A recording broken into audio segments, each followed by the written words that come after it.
പ്രേമിക്കുന്നവർക്കല്ലേ വേർപാടിന്റെ വേദന അറിയൂ.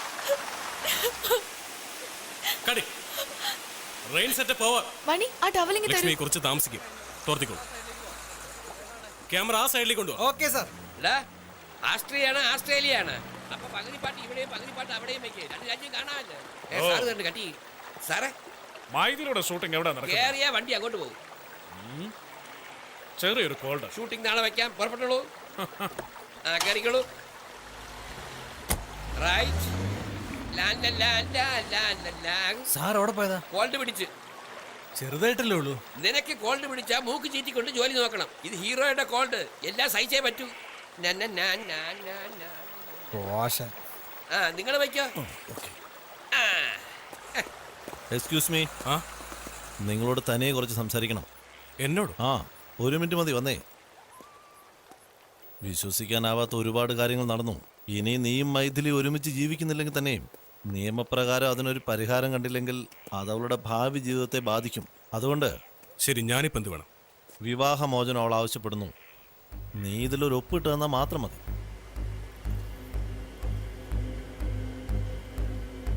ആദ്യം മൈഥിലിയുടെ ഡിവോഴ്സ് നോട്ടീസ് അയക്കാൻ പറ. എല്ലാം ഒരുപോലല്ലേ, നീ ഇതിലൊരു ഒപ്പിടണം, അത്രയല്ലേ ഉള്ളൂ. ഇതിനെക്കുറിച്ച് സംസാരിക്കാൻ എനിക്ക് താല്പര്യമില്ല. ഷൂട്ടിംഗ് ലൊക്കേഷനിൽ ഒന്നാണ് ഇങ്ങനെയുള്ള കാര്യങ്ങൾ സംസാരിക്കുന്നത്. അവള് ഡിവോഴ്സ് നോട്ടീസ് അയക്കുകയാണെങ്കിൽ ഞാൻ ഒപ്പിട്ടില്ല. അവളോ എന്തോ അവള് അവിടെ ജീവിതം നശിപ്പിക്കുന്ന പോലെ അവിടെ സ്വത്ത് കൈക്കലാക്കാൻ നോക്കുന്നോ?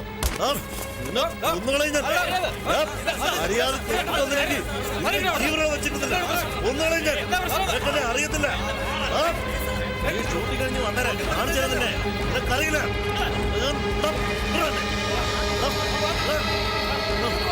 അവനെന്നെ അറിയില്ല.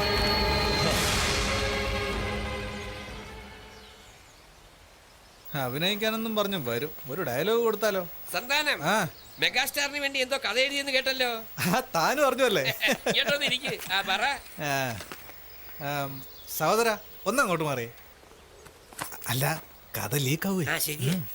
ഔട്ട്ലൈൻ പറയാം. ഫുൾ യൂത്താ. പ്രണയം ഒറ്റ ഷോട്ട്. മലയാള സിനിമ ഇൻഡസ്ട്രി കിട്ടുകിട്ടാ പറക്കും. ദിലീപ് ലാലിന്റെ പുറകിൽ നിൽക്കുന്ന ശ്രേയ പുറകിൽ നിന്നുകൊണ്ട് പ്രേമിക്കുന്നു. ദിലീപ് ലാൽ പതുക്കെ തിരിയുന്നു. തീപാറുന്ന നോട്ടത്തിൽ അവൾ ഉരുകി വീഴുന്നു. അവൾ അടുത്തു വരുന്നു. ഒറ്റ ഷോട്ട്. മുഖത്തോട് മുഖം, ചുണ്ടോട് ചുണ്ട്.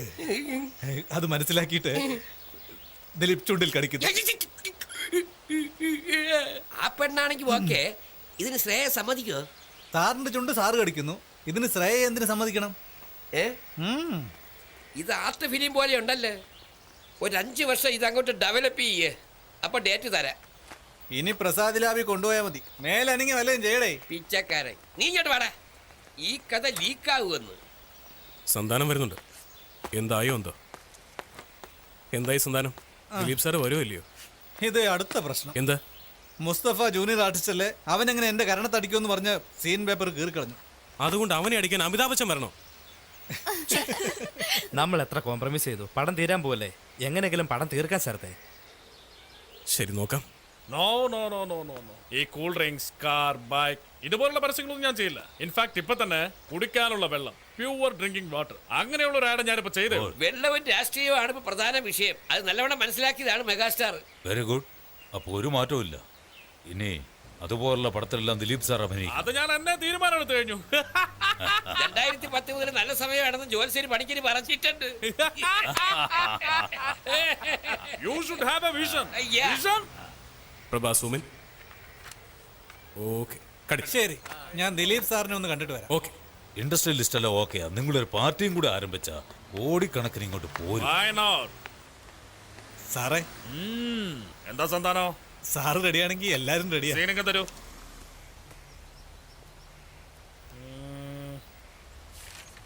സന്താനോ സാറേ, ഇതില് ഹീറോയുടെ അച്ഛൻ ചിട്ടി ഫണ്ട് നടത്തി പൊട്ടിയിട്ട് അവസാനം വട്ടായി പോകുന്ന സീനില്ലേ?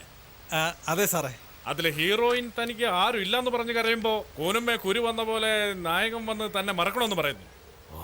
ഞാനെന്താ ഈ പടത്തിൽ വില്ലനാണോ? എന്താടാ കഥയും വായിക്കാൻ പറഞ്ഞല്ലേ ഞാൻ? സാറേ, ഇത് നമ്മളോട് പറഞ്ഞ കഥയല്ല. ഇവര് മൊത്തം കഥയും മാറ്റിയിരിക്കുക. നമ്മൾ പറഞ്ഞ അവര് കേക്കില്ല സാറേ. ഞാൻ എന്താ ചെയ്യാ? ദിലീപ് സാറിന്റെ ആരാധകരുള്ള സ്ത്രീകളാ. ഇങ്ങനെ ഒരു പടമെടുത്ത് അവരുടെ കാര്യത്തിൽ പറയാവോ? സാറേ, ഈ ഒന്നും പറയണ്ട. ഇനി മുതൽ എടുക്കാൻ പോകുന്ന സീനും ക്ലൈമാക്സും എന്നെ വന്ന് വായിച്ച് കേൾപ്പിക്കണം. അപ്പൊ മതി ഷൂട്ടിംഗ്. Correct. പോയി നിന്നെ ഡയറക്ടറോട് പറയും. ബാക്കപ്പ്. അവനെ പോലെ പോയി ചാകണം. ജയിച്ചു കൊടുക്കും. Useless.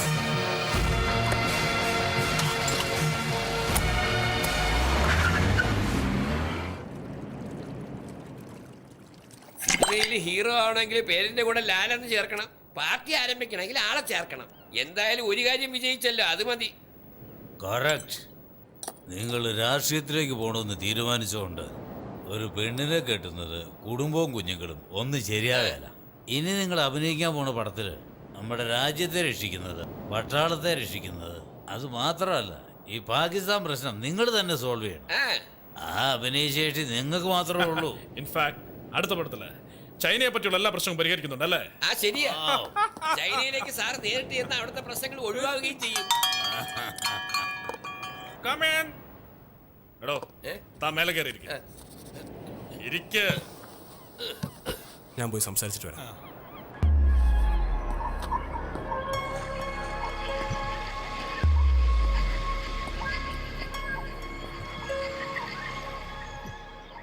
സോറി ബോസ്, ഒരു 10 minutes. ഓക്കെ. ആ ശരി, അത് വായിക്കേ. ആദ്യമേ പറഞ്ഞ കഥയാണ് ഞാൻ ഇതുവരെ ചെയ്തത്. ഒന്നും മാറ്റിയിട്ടില്ല. അതൊക്കെ ഇരിക്കട്ടെ. ഇപ്പൊ എന്റെ ഇമേജിനെ പറ്റിയ രീതിയിൽ കഥ വേണമെങ്കിൽ ഒന്ന് മാറ്റാമല്ലോ. പടം തീരാൻ പോകുന്ന ഈ സ്റ്റേജിൽ ഇങ്ങനെ ഒരു മാറ്റം വരുത്തിയ ഇതുവരെ എടുത്തെല്ലാം തിരുത്തേണ്ടി വരും. ഞാൻ തിരുത്തേണ്ട കാര്യമില്ല. അത് ആർക്ക് വേണമെങ്കിലും തിരുത്താവുന്നതേ ഉള്ളൂ. അവസാനം തിയേറ്റർ ഓപ്പറേറ്ററിനെ വെട്ടി കളയുന്നുണ്ടല്ലോ. ഈ സിനിമയുമായി യാതൊരു ബന്ധവുമില്ലാത്തവർക്ക് ഈ കഥ വെട്ടിത്തിരുത്താൻ യാതൊരു അധികാരവുമില്ല. നീ ഉദ്ദേശിക്കുന്ന പോലെ പടം എടുക്കാൻ നീ ഡയറക്ടറാന്ന് തെളിയിച്ചിട്ടൊന്നുമില്ലല്ലോ. നിങ്ങൾ ആരാണെന്ന് എനിക്കറിയില്ല സർ. നിങ്ങളെ ഒന്നും പറഞ്ഞ് ബോധ്യപ്പെടുത്തേണ്ട ആവശ്യം എനിക്കില്ല. Sorry boss, boss, boss, boss, നിങ്ങൾ അവിടെ ഇരിക്ക്, നിങ്ങൾ അവിടെ ഇരിക്ക്. എന്താടാ നീ സിനിമയിലെ വലിയ പുള്ളിയാണോ? ആരാന്നറിയാതെ നീ എന്താ സംസാരിക്കുന്നത്? കുട്ടപ്പൻ സൂക്ഷിച്ച് സംസാരിക്കണം. ഡാ, സൂക്ഷിച്ച് സംസാരിക്കാൻ നീ ഒന്നും വളർന്നിട്ടില്ലടാ. ഹോളിവുഡ് ആക്ടിങ് അഭിനയിക്കാൻ അറിയില്ല, ഓവർ ആക്ടിങ് എന്ന് പറഞ്ഞ ആക്ടേഴ്സിനെ കളിയാക്കുക. നീയാണോ ക്യാമറ കണ്ടുപിടിച്ചത്, അതോ പ്രൊജക്ടർ കണ്ടുപിടിച്ചോ? എന്താ കണ്ടുപിടിച്ചത്? സ്വന്തമായി ആലോചിച്ച് എഴുതാനുള്ള ഒരു യോഗ്യതയില്ലാത്ത DVD ലോകത്തില്ലെങ്കിൽ പകുതി പേര് ഡയറക്ടർ ആവില്ല. കേട്ടോ, എന്റെ നാട്ടില് ഓവർ ആക്ടിങ് ചെയ്താലും അഭിനയിക്കാൻ അറിയാതെ നിന്നാലും നടൻ തന്നെയാണ്. അറിയോ നിനക്ക്?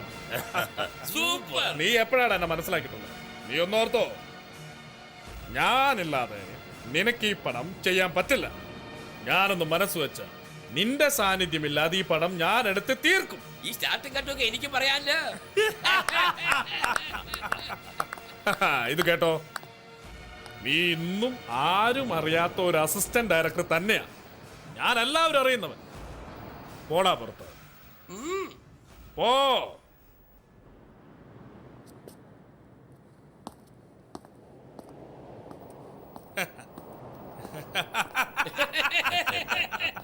തൃക്കണ്ണ തുറക്കുന്നത് കാണാനല്ല ശർമ്മേ, ഭസ്മമാക്കാനാ. അയ്യോ,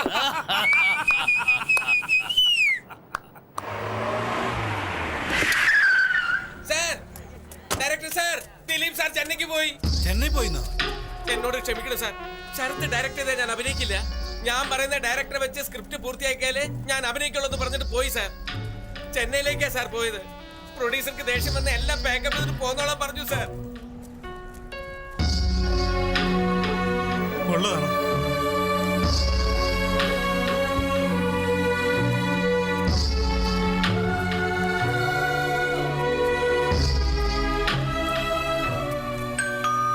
Come in.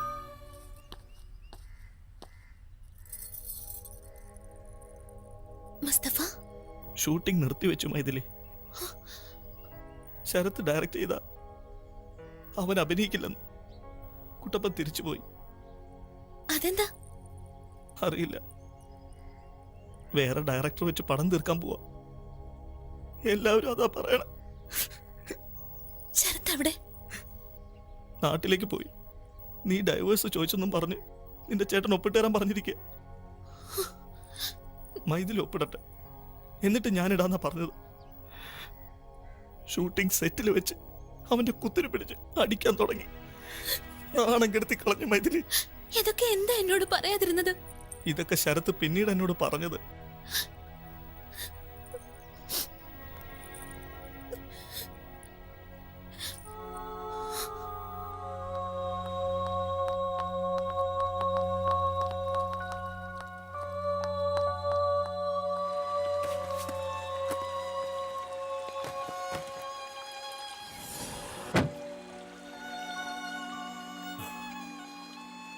ഞാൻ സ്വപ്നം കണ്ട എൻ്റെ ജീവിതം തകർന്നതുപോലെ എൻ്റെ സിനിമയും തകർന്നു.